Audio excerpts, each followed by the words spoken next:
তৃণমূল কংগ্রেসের একের পর এক হেভিওয়েট পরাজিত নেতারা এবার মুখ খুলছেন একে একে। কাশীপুর বেলগাছিয়া কেন্দ্রের পরাজিত তৃণমূল কংগ্রেসের প্রার্থী অতীন ঘোষ তিনি বলছেন, মমতা বন্দ্যোপাধ্যায় একেবারে তৃণমূল স্তর থেকে রাজনীতি করে উঠে এসেছেন, কিন্তু অভিষেক বন্দ্যোপাধ্যায় আধুনিক নেতা। দুজনের মধ্যে ফারাক তো থাকবেই। নাম্বার 1 ফ্যাক্টর হচ্ছে ধর্মীয় আমেরিকান, নাম্বার 2 ফ্যাক্টর হচ্ছে এসআইআর, আর নাম্বার 3 ফ্যাক্টর হচ্ছে যে আমাদের সরকারের 16 বছরের যে অ্যান্টি ইনকমবেন্সি ফ্যাক্টর সেটাও কাজ করেছে। তরুণ প্রজন্মের ছেলেরা মেয়েরা আমাদের ভোট দেয়নি, এটা আমি ভোট চলাকালীনই আন্দাজ করতে পেরেছিলাম যে তরুণ প্রজন্ম তারা আমাদের সরকারের প্রতি খুব একটা খুশি নয়। তারা চাইছে যে যদি পরিবর্তন হয় তাতে কি হয় দেখা যাক, এরকম একটা ভাব তরুণ প্রজন্মের মধ্যে ছিল। আমার ব্যক্তিগত অ্যাসেসমেন্টে আমি এটা দেখেছি। সরকারের যে বিগত সরকারের যে কাজকর্ম সেগুলো কি মানুষের মধ্যে প্রভাব ফেলেছিল? দেখো 2021-এ প্রভাব ফেলেছিল, কিন্তু 2021-এর যে রিপিটেশনটা হয়েছে, অর্থাৎ 2021-এর লক্ষ্মীর ভাণ্ডার 2021-এ ছিল, স্বাস্থ্যসাথী 2021-এর মধ্যেই হয়েছে, পরে হয়েছে। তো এই যে প্রকল্পগুলো ছিল, এখন এই যুবসাথী যে প্রকল্প, এটা মনে হয় না তরুণ প্রজন্মের মধ্যে খুব একটা দাগ কেটে পেরেছে। কারণ তরুণ প্রজন্মের মধ্যে চাকরির স্পৃহাটা এত বড় বেশি ছিল, 1,500 টাকা ভাতাটা আমার মনে হয় না তাদেরকে খুশি করতে পেরেছে। ফলে তরুণ প্রজন্মের মধ্যে সারা আমাদের কন্টিনেন্ট এশিয়া উপমহাদেশে এই তরুণ প্রজন্মের জেনজিদের একটা যে আপসার্চ হচ্ছে, অর্থাৎ প্রত্যেক জায়গায় জেনজিরা সরকার পরিবর্তনে এবং সামাজিক পরিবর্তনে, নেপালে আমরা দেখেছি, বাংলাদেশে দেখেছি, তার কিছুটা প্রভাব পশ্চিমবঙ্গের এই ভোটে পড়েছে, আমার নিজের ব্যক্তিগত ধারণা। ভোটে হেরে ক্ষমতাচ্যুত হয়েছে তৃণমূল, আর এবার মমতা বন্দ্যোপাধ্যায় এবং অভিষেক বন্দ্যোপাধ্যায়ের অতিরিক্ত নিরাপত্তা কাটছাঁটের সিদ্ধান্ত নিল পুলিশ। সূত্রের খবর, তারা সর্বোচ্চ পর্যায়ের থেকেও বেশি নিরাপত্তা পেতেন বলে রিভিউতে উঠে এসেছে। ইতিমধ্যে মমতা বন্দ্যোপাধ্যায়ের বাড়িতে যাওয়ার রাস্তায় থাকা সিজার ব্যারিকেড খুলে দেওয়া হয়েছে। বিধানসভা ভোটের ফলে শেষ হয়ে গেছে তৃণমূলের জমানা। তৃণমূল হেরেছেন মমতা বন্দ্যোপাধ্যায়ও। তার 24 ঘন্টার মধ্যেই মমতা বন্দ্যোপাধ্যায় এবং অভিষেক বন্দ্যোপাধ্যায়ের অতিরিক্ত নিরাপত্তা কাটছাঁটের সিদ্ধান্ত নিল পুলিশ। মমতা বন্দ্যোপাধ্যায় এবং অভিষেক বন্দ্যোপাধ্যায় দুজনেই Z+ নিরাপত্তা পেতেন, কিন্তু সূত্রের খবর, কলকাতা পুলিশ এবং সিকিউরিটি কন্ট্রোল রিভিউ করতে গিয়ে দেখেছে মমতা বন্দ্যোপাধ্যায় এবং অভিষেক বন্দ্যোপাধ্যায় দুজনেই কিছু অতিরিক্ত নিরাপত্তা পেতেন।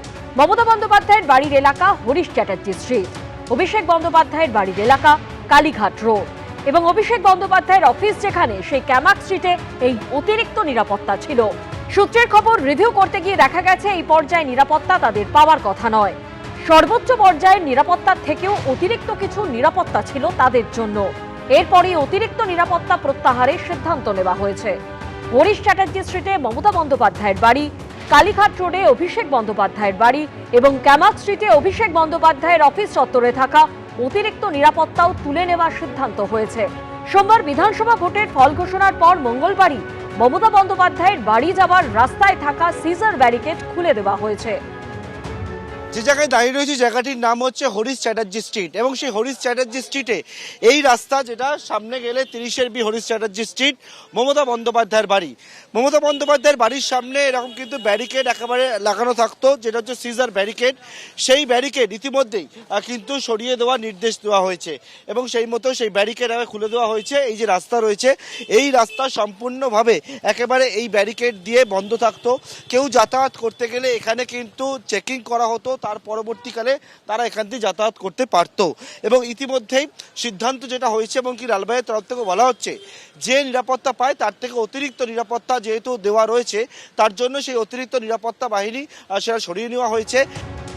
যেসব জায়গায় এখনো অতিরিক্ত নিরাপত্তা প্রত্যাহার করা হয়নি, সেখানে বুধবার ভোর 6:30টার মধ্যে তা করতে বলা হয়েছে। যাদের যে ক্যাটাগরি সুরক্ষা পাওয়ার কথা, কোথাও কি তার চেয়ে বেশি রয়েছে? যাদের কোনো নিরাপত্তা পাওয়ার কথা নয়, তাদেরও কি সুরক্ষা দেওয়া হচ্ছে? সবার ক্ষেত্রেই তা পর্যালোচনা করা হচ্ছে বলে পুলিশ সূত্রে খবর। এবিপি আনন্দ। আমরা তো হারিনি, হারলে পদত্যাগ করতাম। রাজ্যে তৃণমূল ধরাশায়ী হওয়ার পরও এমন আজব দাবি করলেন মমতা বন্দ্যোপাধ্যায়, যার তীব্র সমালোচনা করেছে বিজেপি। লজ্জাজনক হারের পরেও কেন ক্ষমতা আঁকড়ে ধরে থাকতে চাইছেন তৃণমূল নেত্রী, উঠছে প্রশ্ন। এ যেন ভোট সুনামি, এ যেন হরপাবান। বিজেপির পক্ষে পশ্চিমবঙ্গবাসীর বিপুল জনমত। ইসবার 200 পার। বিজেপির জয় চাপা পড়ে গেল তৃণমূল, ওঠার ক্ষমতাটুকু নেই। 15 বছর ক্ষমতায় থাকার পর নিজের বিধানসভা গণনা কেন্দ্রে গিয়ে এই স্লোগান শুনতে হলো মমতা বন্দ্যোপাধ্যায়কে। অভিষেকের পিসিটা চট চট চট অভিষেকের পিসিটা চট চট চট অভিষেকের পিসিটা। 2011 সালে এভাবেই মানুষের উচ্ছ্বাস আবেগে ভেসে ক্ষমতায় এসেছিলেন মমতা বন্দ্যোপাধ্যায়। আর 2026 সালে এভাবে চলে যেতে হলো সেই তাকে।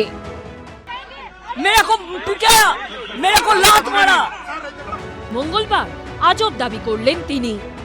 হারলে আমি যদি শপথ দিতে যেতাম তাহলে আমি রেজিগনেশনটা করতাম। এখন তো কোশ্চেন ডাজন্ট অ্যারাইজ। কিন্তু নিজের হার দলের লজ্জাজনক হারের পরও কেন ক্ষমতা আঁকড়ে থাকতে চাইছেন মমতা বন্দ্যোপাধ্যায়? যা সম্ভব নয় তা জেনেও কেন পদত্যাগ করতে চাইছেন না তিনি? গণতান্ত্রিক পদ্ধতিতে কি কোনো বিশ্বাস নেই মমতা বন্দ্যোপাধ্যায়ের? তার এই বিতর্কিত চাঞ্চল্যকর মন্তব্যের জেরে উঠছে প্রশ্ন। কেন কিসের জন্য? আমরা তো হারিয়ে নিয়ে যাব। জোর করে দখল করে যদি কেউ মনে করে যে আমি কি রেজিগনেশন দিতে হবে, নো, নট দ্যাট। কিন্তু এ কি করে সম্ভব? হারলে হার স্বীকার করে রাজ্যপালের কাছে পদত্যাগ করতে হয়, এটাই তো নীতি, পদ্ধতি, নিয়ম, রেওয়াজ। হারের পর কি মমতা বন্দ্যোপাধ্যায়ের এসবের উপর থেকে বিশ্বাস উঠে গেছে? 2011 সালে মমতা বন্দ্যোপাধ্যায়ের দলের কাছে যখন সিপিএম পরাজিত হয়েছিল, তখন রেজাল্ট বার হতে না হতেই বুদ্ধদেব ভট্টাচার্য রাজ্যপালের কাছে গিয়ে ইস্তফা দিয়েছিলেন। এটাই পদ্ধতি। তাহলে কার্যত গোহারা হারার পরও মমতা বন্দ্যোপাধ্যায় কেন ইস্তফা দিতে রাজি হচ্ছেন না? পরাজয়ের ফলে তিনি কি দিশেহারা হয়ে পড়েছেন? ভোটে জয় পরাজয় থাকবে, তাহলে সত্যিকে সত্যি বলে স্বীকার করে নিতে অসুবিধা কোথায়? যে ধরনের কথা উনি বলছেন সেটাতে উনি নিজেকে হাস্যাস্পদ করে তুলছেন। উনি কিছুদিন ধরে প্রচারের আলোয় থাকতে চাইছেন এইসব ধরনের কথা বলতে।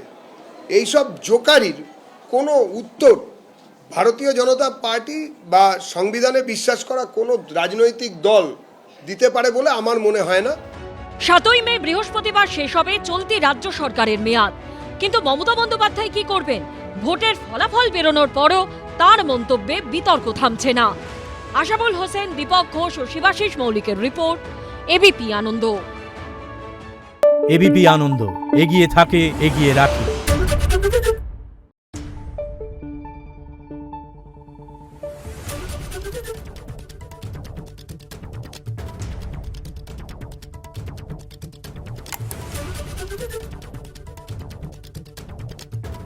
Thank you.